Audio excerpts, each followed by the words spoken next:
I'm Nicole Kalil, and you're listening to the This Is Woman's Work podcast. We're together. We're redefining what it means, what it looks and feels like to be doing woman's work in the world today. And friend, let's be honest here. We can't really talk about woman's work without talking about stress. It's practically in the job description at this point.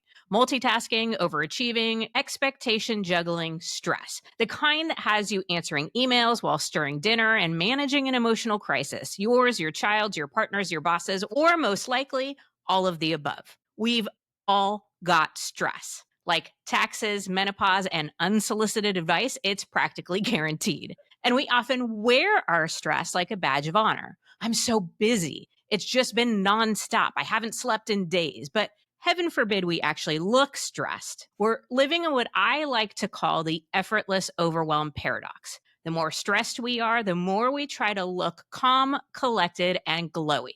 Like we just stepped out of a meditation retreat and like we didn't just cry in the car for the last 10 minutes.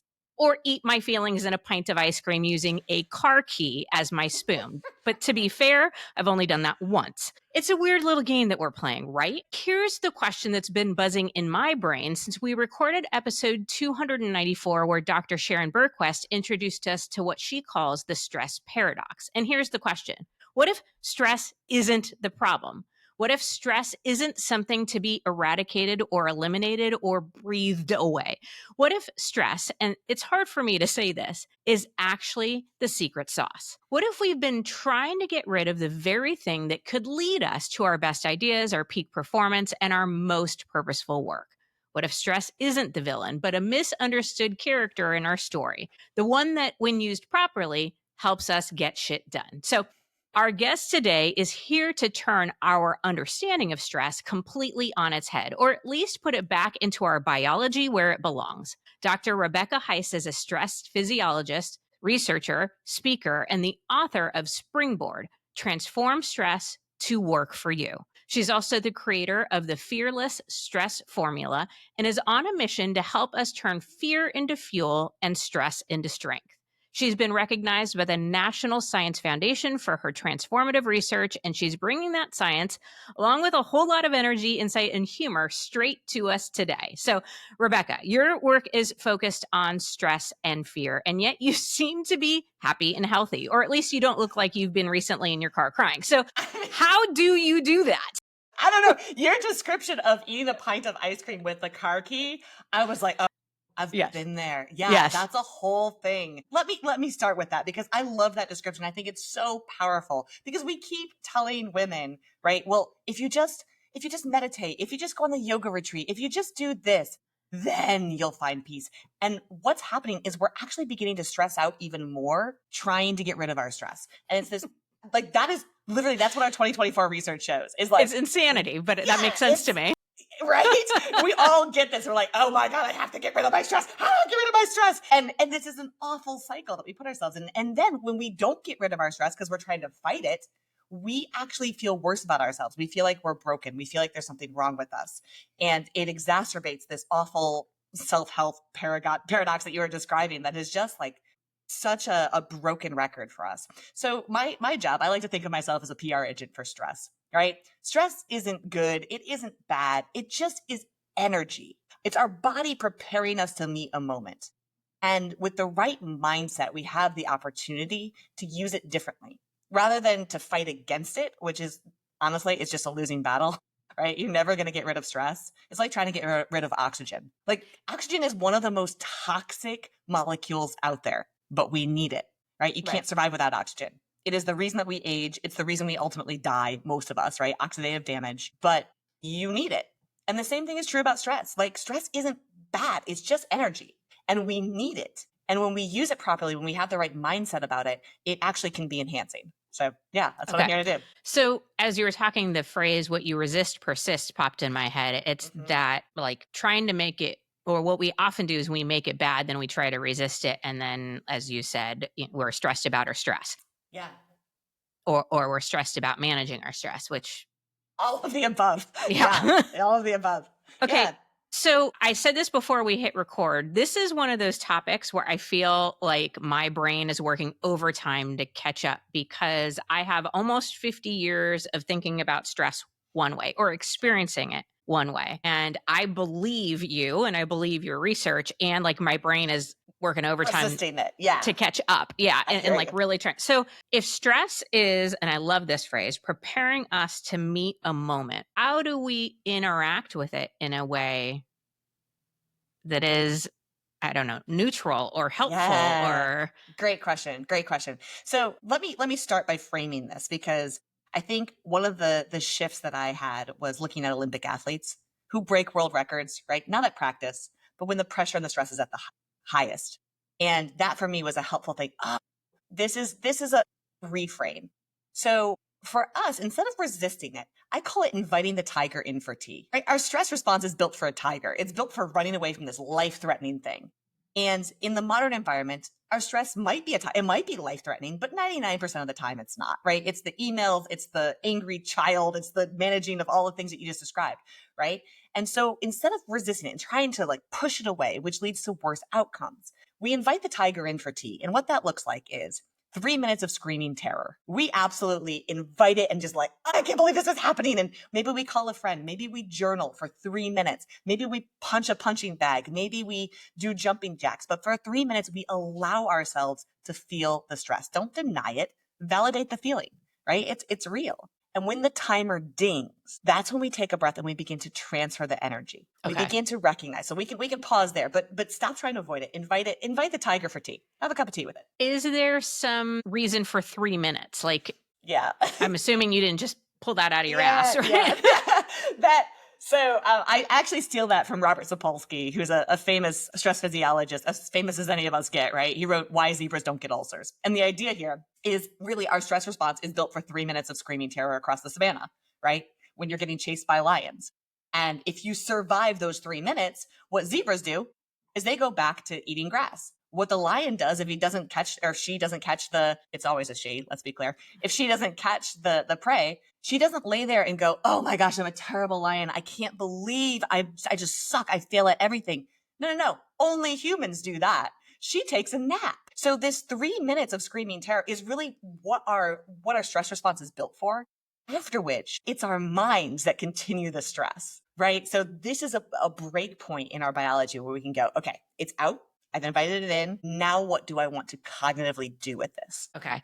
Again, brain is working overtime. Yeah. So what I'm hearing is the 3 minutes of stress is acknowledging our biology, our natural reaction to something that feels that we're afraid of, whether Dangerous. Yeah, feels absolutely. dangerous, but it might not be actually physically dangerous. We might not actually die, but Correct. I've heard you say this before. Our brain kind of doesn't know the difference. Right. Absolutely. Okay.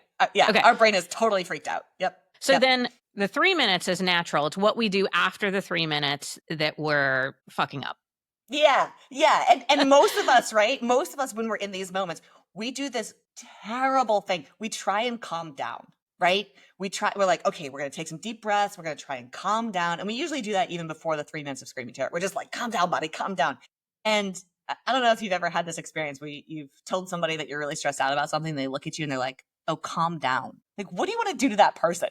Yeah. Like, if you want to punch them, acceptable. That is exactly what we feel. And yet that's the advice we're telling ourselves. And here's what's so important to hear. You physiologically can't do that. It is outside of your control. I never in my life have I talked to my adrenal glands and I'm like, hey, y'all, do me a favor, don't release adrenaline. Like it doesn't work They're not that interested. way, right? Yeah. So you can't actually control how heightened you get. That is outside of your control. That's fine. Okay. So let go of trying to calm down. What you do get to control, and this is where the transfer of the energy comes in. You don't get to control this y-axis, this activation. What you do get to control is what it means. So there's something called emotional valence. Is it positive or is it negative? Is it good? Is it bad? And I really hate the label of good and bad or positive, negative, but essentially what you're choosing here is what this means.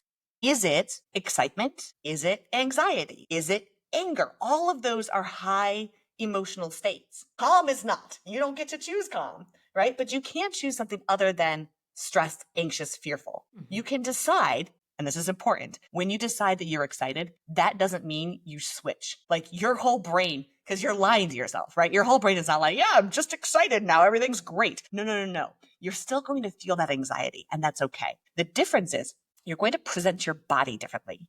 And this is key because our brain is looking to our body for what all of these signals mean. So we think that we smile because we're happy. Nope. We actually get happy when we smile. When we do this, we release chemicals. We release all kinds of dopamine and happy hormones that go to our brain. And so when we throw our shoulders back and we put a smile on our face and we open our body up to be, in a space of, oh, this is an adventure, I'm excited. Our brain is looking to our body and going, my gosh, okay, this signal I thought was fear, I thought was stress. Maybe we're excited about something. And that begins to feed that reinforcement of what you're telling your brain. Again, it does not eliminate the anxiety. This is just step 2. Okay. We're just working through it. But it's really important to hear that because, so often people will tell me, oh, you just get excited about everything. I'm like, no, I'm terrified all the time. But I lie to myself. I open myself up. I create this acting as if. We're not faking till we make it. We're acting as if we're going to have an adventure. And then we can move to the next step. Yeah. Yeah. I call it choose it till you become it. Oh, I love that. Right. So instead of fake it till you make it, choose it till you become it, because beautiful. Sometimes we need to do it second by second, minute by minute until the feeling catches up. But I think so often we wait for the feeling and it doesn't work that way. That's right. Yeah, it doesn't. Completely backwards. I also have to reference that there's a meme out there that says something like, never in the history of calm down has anybody ever calmed down by being told to be calm down. That's right. I love it.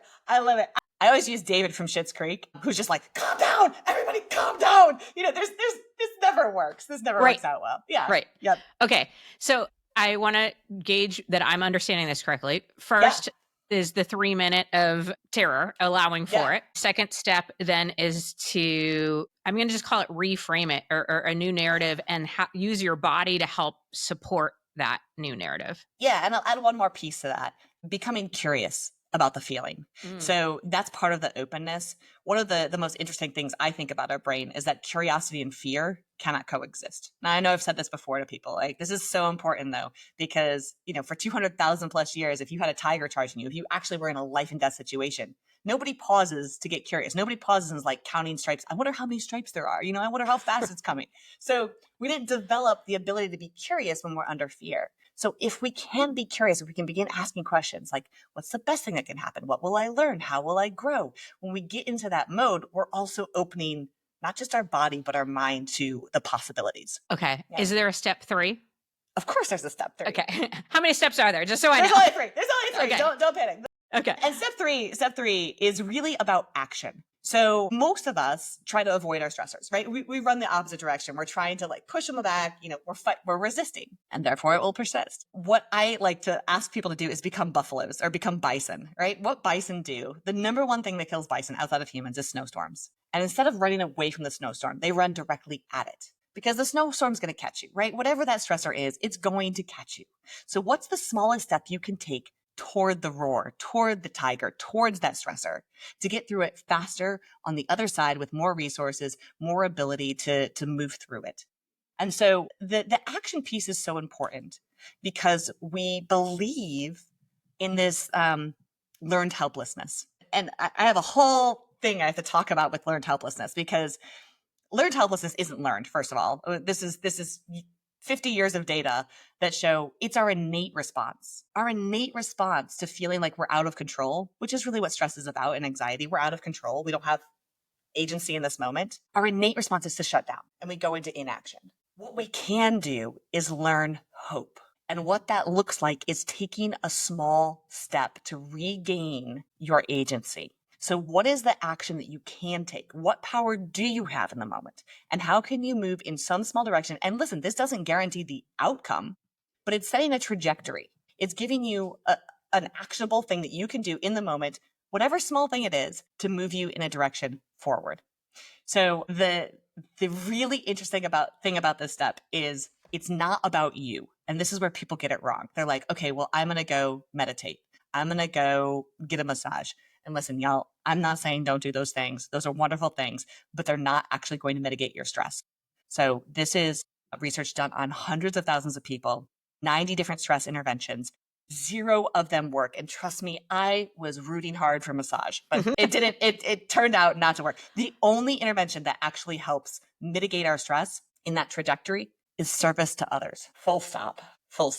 especially as women who are told constantly, just give to others, give to others, give to others. This can feel really threatening, I think. And when we make it less about ourselves, when we recognize that your story is my story and my story is your story, and we may not be having the same stressors, but when we help one another, when we build together, when we allow ourselves to like reach out and help one another, we actually heal ourselves. And I think, especially for women, the power of community is so important and so necessary for this. So the last thing I'll say, and I promise I'll shut up here, but this is so exciting to me. We talk about cortisol all the time, right? Your main stress hormone. The second major stress hormone is oxytocin.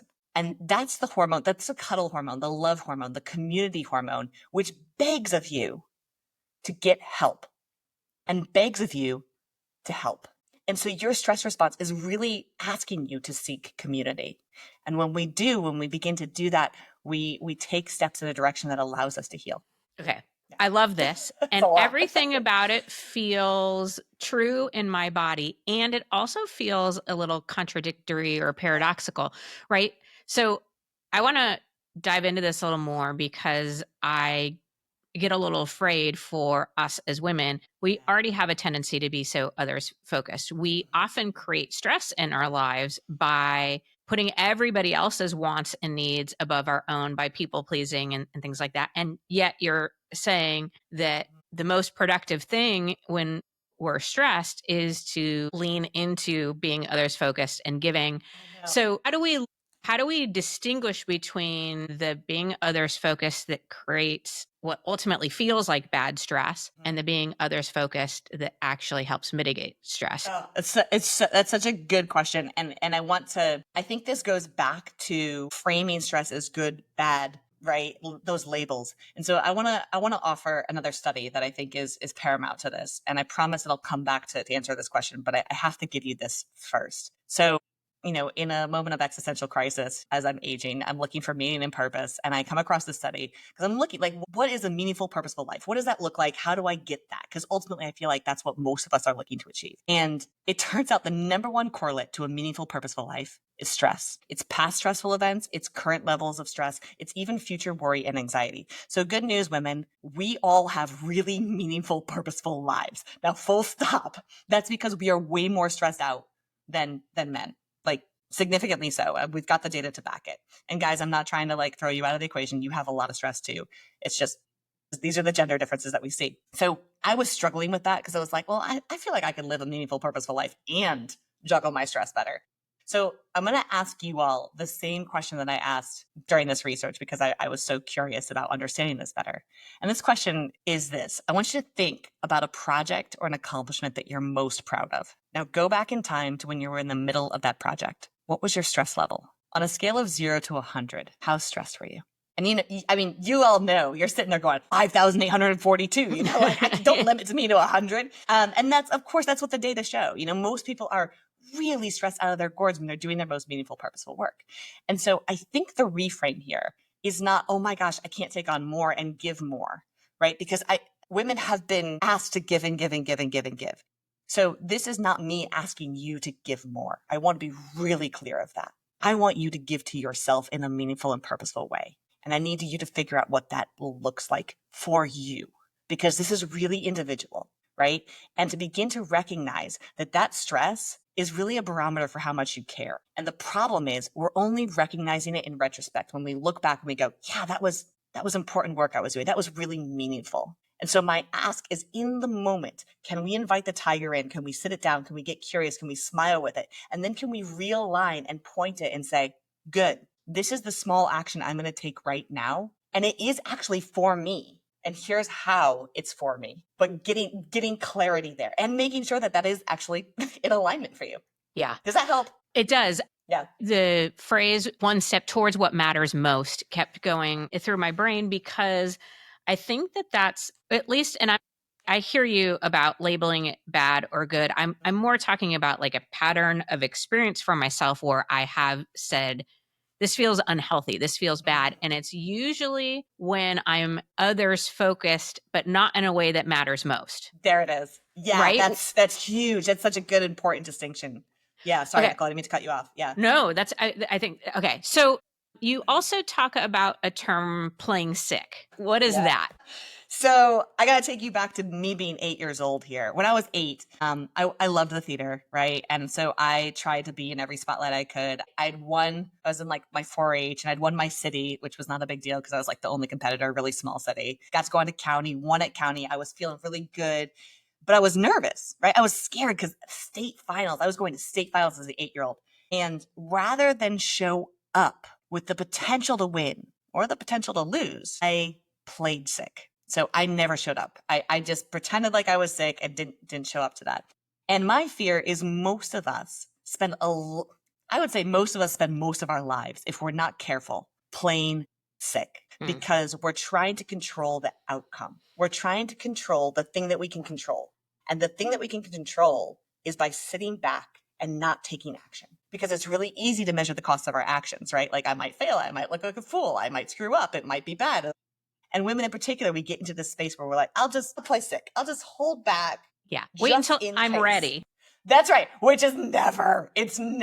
We're never ready. I've been waiting to be an adult my whole life. I'm waiting for that to come. And so this idea of playing sick is, how can you stop playing sick? How can you go all in? Even in a small, brave step forward, right? In this small moment of courage to run at that stressor that is going to bring you meaning and purpose, and recognize that.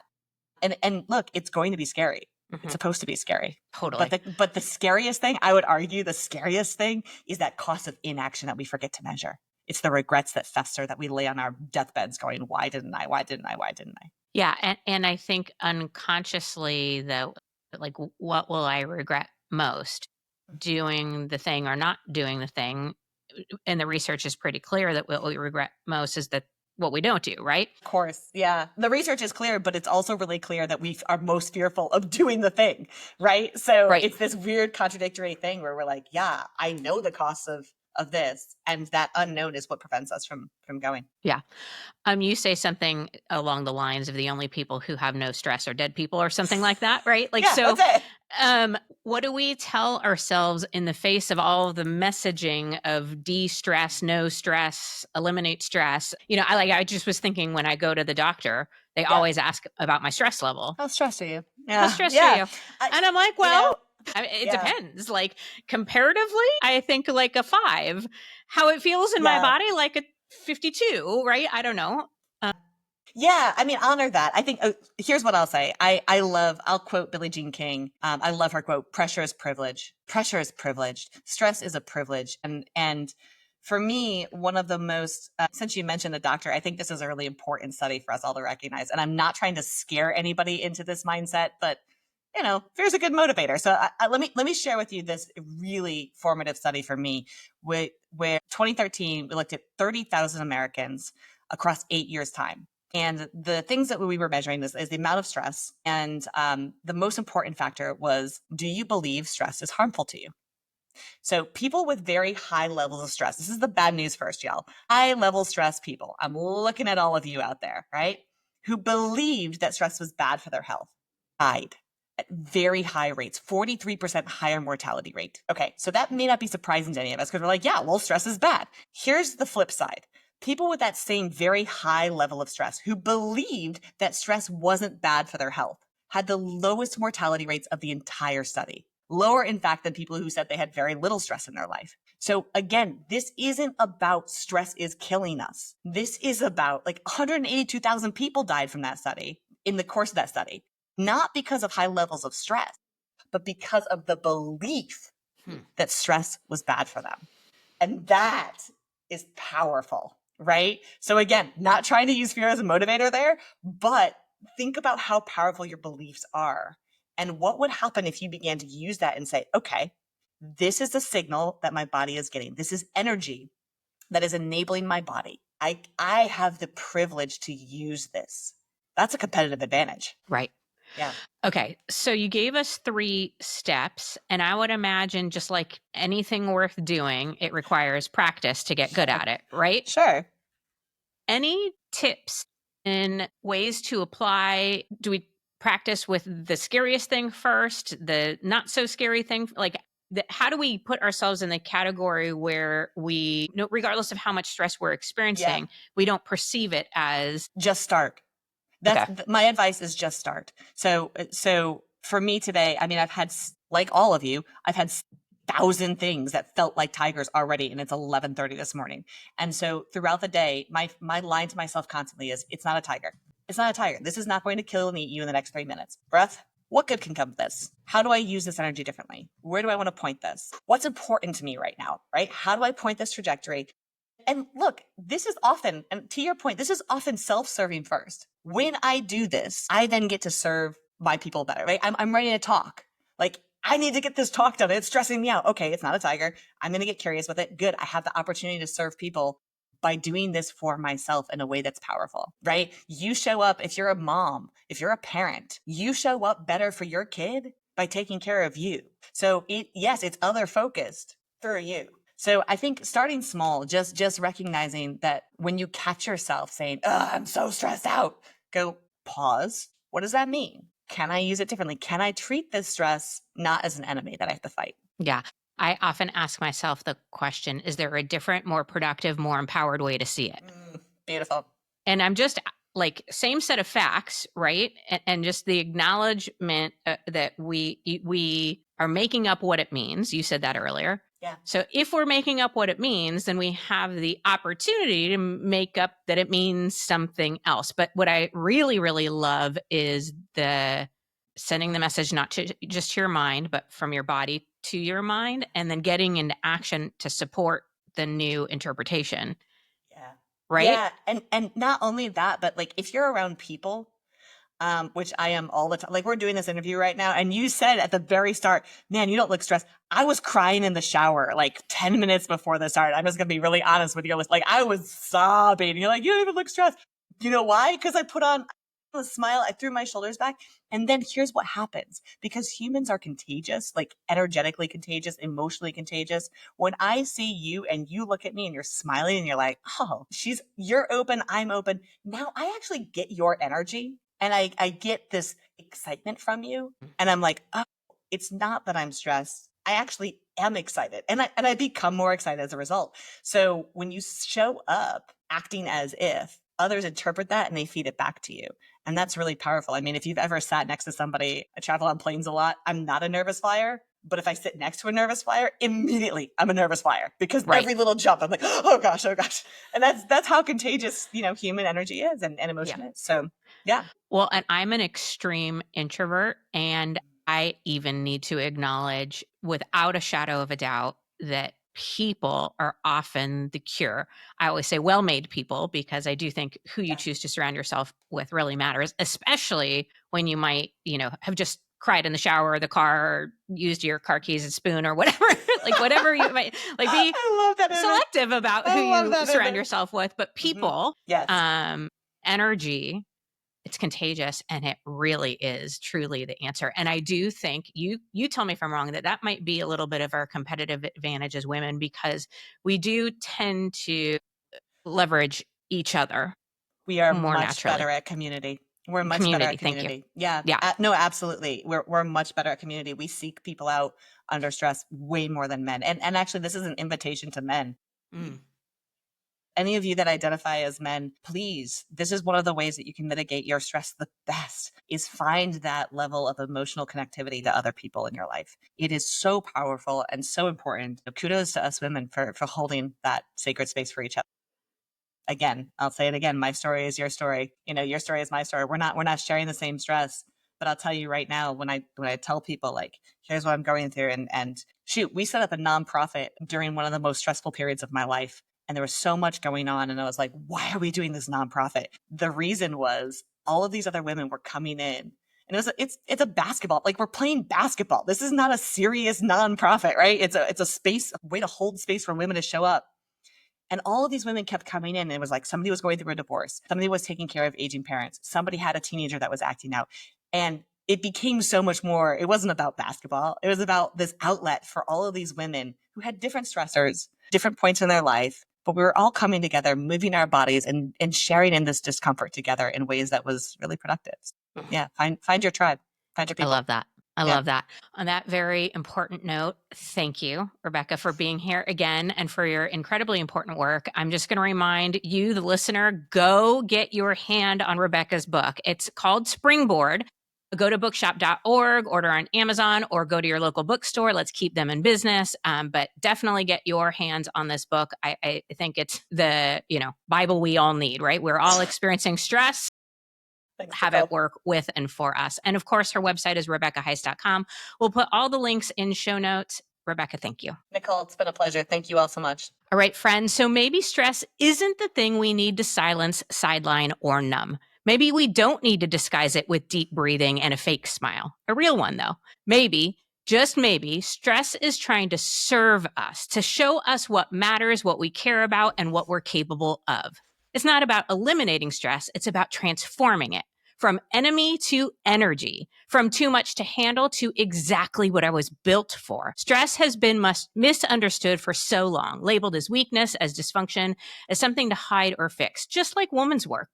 When we actually look beneath the surface, both are powerful, essential, and worth embracing on our own terms. Because it turns out the thing we've been avoiding might be the very thing that helps us do our most meaningful, impactful, and aligned work. Because stress, your stress, is preparing you to meet your moment. And if that's not woman's work, then friend, I don't know what is.